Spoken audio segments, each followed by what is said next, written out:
When you take somebody with the personality of Donald Trump, who doesn't like to be told what to do and doesn't take criticism very well and doesn't also delegate responsibility very well or anything else and just kind of wants to, do what he wants to do, it's not surprising that they kind of tried to govern by executive order and that a lot of people don't really know what the powers of the president actually are. So the executive orders caused a lot of panic, but what they didn't actually do is do very much.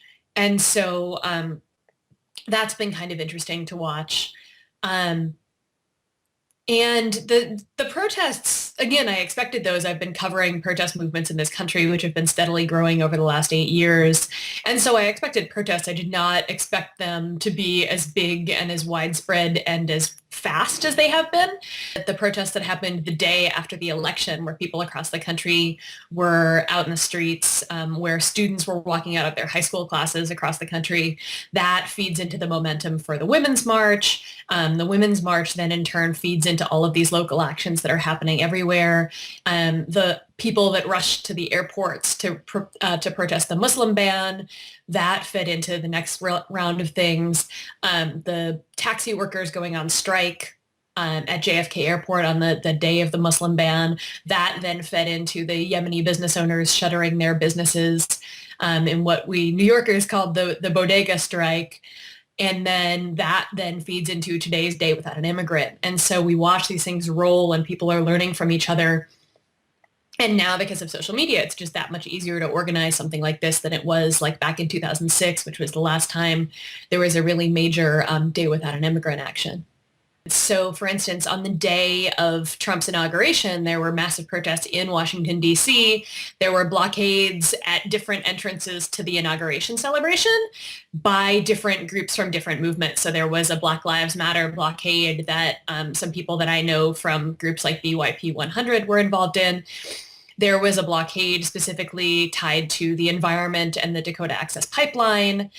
So things like that that really drew on the organizing people had already been doing have been part of this. The people who really took over and framed the massive Women's March are people that got together and started doing organizing like this together in the Obama era around Black Lives Matter. The Working Families Party, which has been part of the, or really kicked off the Resist Trump Tuesdays actions, they really, they were founded before the Obama era, but they really grew in strength from working alongside the Occupy Wall Street. And Nalini Stamp, who is one of the coordinators of the nationwide actions, was central to Occupy Wall Street here in New York and was also part of the founding of the Dream Defenders in Florida, which was the group that marched from Daytona to Sanford after Trayvon Martin was killed and have been doing organizing around racial justice and police violence ever since. And so everywhere you look, there are people who cut their teeth on the various movements in the Obama years. And then there are all these people who didn't, who are now coming out for the first time. There was one more thing I was going to say in response to your other question, which was that the one member of Trump's cabinet to be defeated so far was the guy he nominated to be labor secretary, who was literally a fast food CEO. And it is not an accident that the fast food movement, the Fight for 15, those workers had massive protests this week against him. And I don't think it's a coincidence that that was the least successful nominee, because there was already a movement shaped around that. And so, the Democratic Party is kind of a mess. It's been kind of a mess for a while.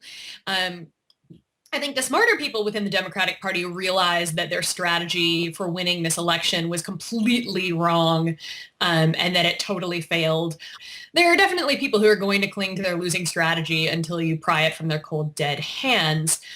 But there's also the recognition from at least some of these people that the movement on the ground can only, or well, that's not true. It definitely can also hurt them, but that it gives them some power. And so you've seen people like Elizabeth Warren, obviously Bernie Sanders.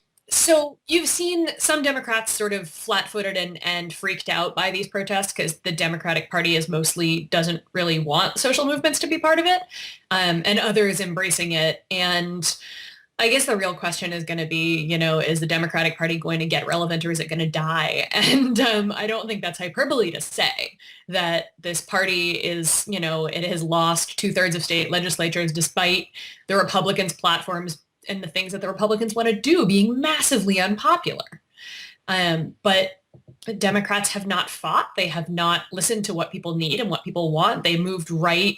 And the thing about moving right is that people who want a right-wing candidate are going to vote for the right-wing candidate. They're not going to vote for the slightly less right-wing candidate. And people who want the left-wing one end up staying home. And that's how we got President Donald Trump.